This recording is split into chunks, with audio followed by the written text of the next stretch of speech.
बस वही मकसद था। ये वंदे मातरम का बहस का मकसद एक ही था। पश्चिम बंगाल के चुनाव आने वाले हैं, पंडित नेहरू को बदनाम करते जाओ, करते रहो। पर क्या हुआ जब हमने असलियत बताई, जो इतिहास के आधार पर हमने कागजात रखे पटल, सभा पटल पर दोनों सदनों में, वो क्या साबित हुआ? ये गुरुदेव रविंद्रनाथ टैगोर का बदनाम कर रहे हैं।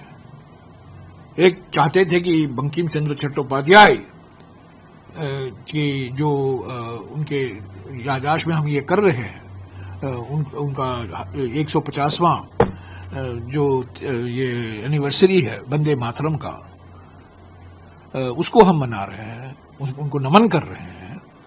पर उसका नतीजा ये निकला कि बार बार आप गुरुदेव रविंद्रनाथ टैगोर को ही अपमान कर रहे हैं, जनगण मन के लेखक को ये आप अपमान कर रहे हैं। विश्व भारती विश्वविद्यालय की स्थापना जो की थी, नोबेल पुरस्कार विजेता रविंद्रनाथ टैगोर की आप आलोचना कर रहे हैं, और उसका तो कोई जवाब नहीं।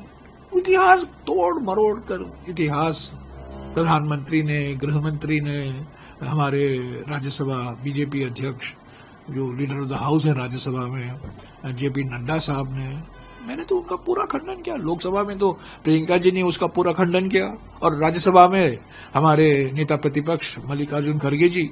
मैं ज्यादा बोलता नहीं हूं, राज्यसभा में ज्यादा बोलता नहीं हूं, पर मुझे बोलना पड़ा, और मैं हर शब्द जो मैंने बोला उसका मैंने प्रमाण दिया है, और उसको ऑथेंटिकेट करके मैंने सभा पटल पर रखा है। उसका तो जवाब नहीं।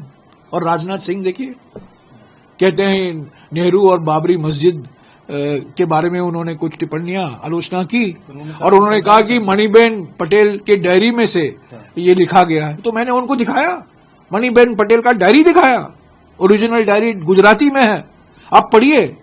नेहरू जी का कहां जिक्र है, क्या कहा गया है, इसके बाबरी मस्जिद में क्या लिखा गया है, आप पढ़िए। वो कहते हैं मैं गुजराती नहीं जानता हूं, तो मैंने उनको हिंदी का भी ट्रांसलेशन कर, अनुवाद करके दे दिया है, दे दिया मैंने, राजनाथ सिंह को दे दिया, सुधांशु त्रिवेदी को भी मैंने दे दिया। आप बताइए रक्षा मंत्री जी को, ये है गुजराती और ये है हिंदी। कहां है पंडित नेहरू का जिक्र इसमें, बताइए, आलोचना कहां है?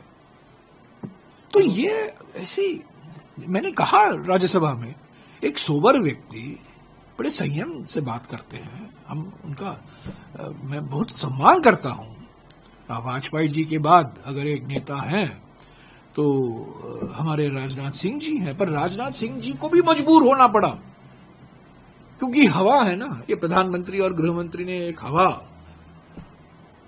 फैला रहे हैं पंडित नेहरू को लेकर। तो अपने रक्षा मंत्रालय, रक्षा मंत्री के पद को सुरक्षित रखने के लिए इनको भी पंडित नेहरू की आलोचना करनी है। पर आलोचना करनी है तो तथ्यों के आधार पर कीजिए ना।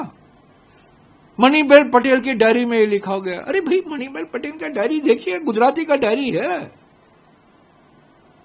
मैंने उनको सबूत दिया, प्रमाण दिया, प्रूफ दिया, चुप रहे। मैं बोलता मैं गुजराती नहीं पढ़ता हूं।